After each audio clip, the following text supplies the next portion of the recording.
בגמרא, in מסכת סוטה, it says, מזווגים לו לאדם זיווג לפי מעשיו. A person gets a זיווג according to his actions and behavior and the traits that he have. Then Hashem make a match. But the Torah does not call the woman righteous or wicked. Modest or not modest. That's everything. To show you that the main, most important mission in a woman's life is modesty.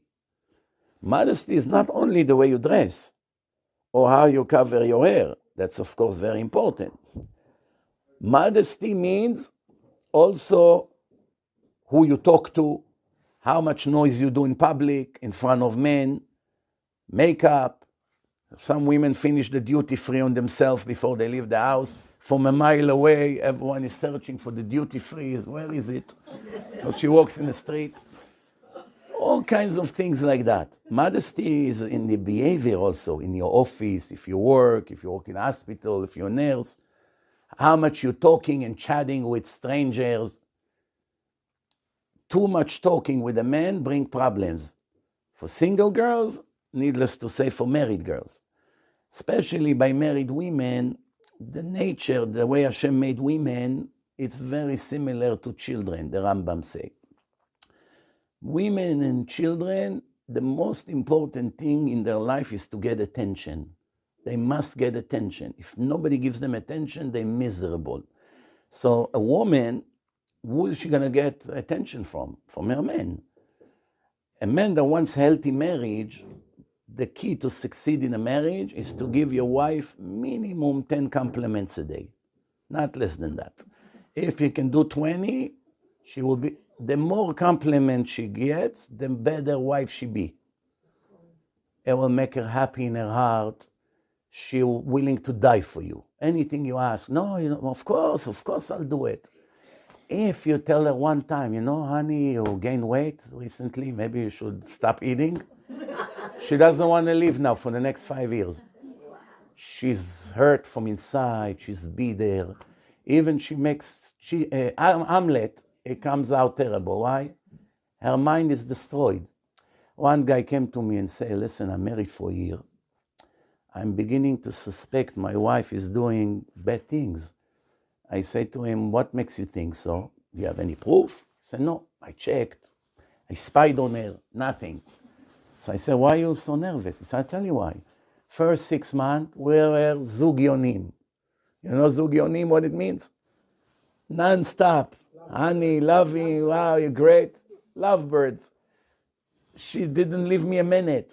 We had to see, we had a very long honeymoon. 6 months ago, she started to avoid me. Every time I want to be with her, I have a headache, I don't feel good.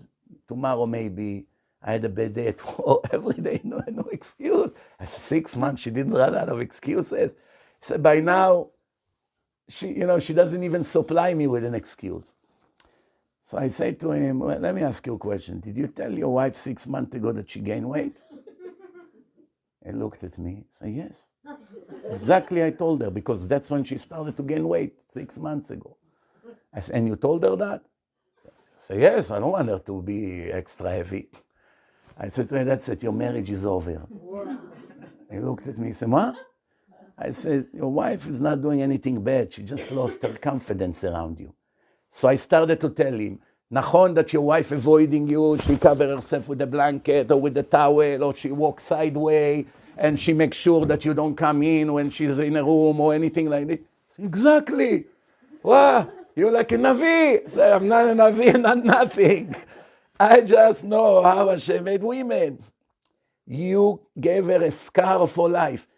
And I say to him, now even if she lose 50 pounds and she will be thinner than the broom stick, in 20 years she will still suffer from this comment. He said, come on, it's exaggerating. I said to him, yeah, people come to me for Shalom Bayit. The woman said to the husband, Ma, you didn't do this to me in the wedding of your brother? My brother is already a grandfather. That was 25 years ago, Abba. I said, that's the way they are. It stays forever. Some mistake you never do. But men don't know. They don't learn. They just go get married, get engaged. They don't learn what it means to have a wife. Wife also need to know what the man is, but it's not as critical. Because if you tell your husband, hey, you become a little bit like a barrel, Oh, really? Wow. He gets upset. 15 minutes later, he doesn't remember that she said that. He said, I'm sorry, but yesterday. What happened yesterday? I offended you. What? He comes to her after 20 years. I'm sorry, for 20 years ago, I offended you. Yeah, you better apologize for the rest of your life. Why? That's the way Hashem made him. So if you give her a lot of attention, she's blooming. It's like a plant. When you have a plant, you'll be surprised. If you talk to the plant, tell them, I love you, you're so great, you're growing so nice, you're so fresh, you bring us happiness to the house, you won't believe it. It will grow 3 times better and faster. If you curse the plant, you ugly, you this, you that, 2 weeks later it's completely dead. From words, the plant can bloom or can die. If it works on plants, kal vachomer on people. So women and children are very fragile, and you have to be very, very careful not to say stupid things, and you have to compliment, and you have to give false compliments, as many as you can, even though she's not the best cook, even though she's not dressing the nicest, like according to your taste, or she's not the greatest mother, or maybe she's a little lazy, or whatever the case may be. You have to forget about it and just give compliments, because the compliments fixes things. She has more motivation. If you criticize her, you lose. I said to the people, you want to be right or you want to be smart?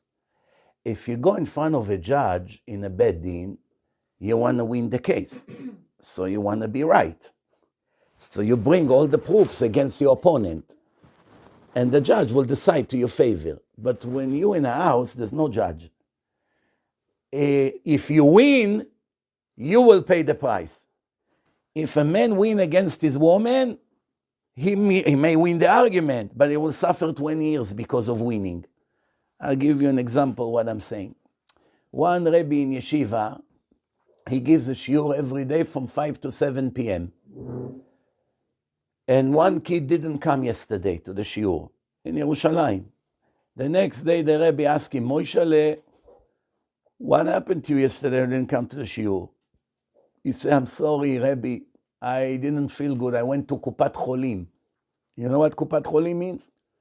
It's like a doctor, medical center. That's what it is. I went to the doctor in a medical center. The Rebbe said, oh, you don't feel good? I said, no, I didn't feel good yesterday. Today I'm okay. Wow, Bezrat Hashem, Hashem will send you refuah shlema. And one kid comes to the Rebbe after the shiur, says, Rebbe, come on, don't be naive. You know the Kupat Cholim is closing at 3 p.m. How could you have been at Kupat Cholim at 5 p.m.? The Rebbe looked at him and said, don't you think I know it? I've been in this Kupat Cholim 100 times by now. Don't you think I know they close at 3? So why you let him fool you? So that's exactly the point. If I would answer him, you liar, you'd lie to your Rebbe, shame on you, you have no shame, what do you think will happen? He would leave the yeshiva and be on the streets. Because I caught him and I was right, but I lost the purpose here. So I'll push him out of the yeshiva. He will be embarrassed to look at me in the eyes. He will not show himself ever again to class. Like this, I'm a fool. I'm naive. I go along with his lie. If he lies to me, that means he still pays me some respect.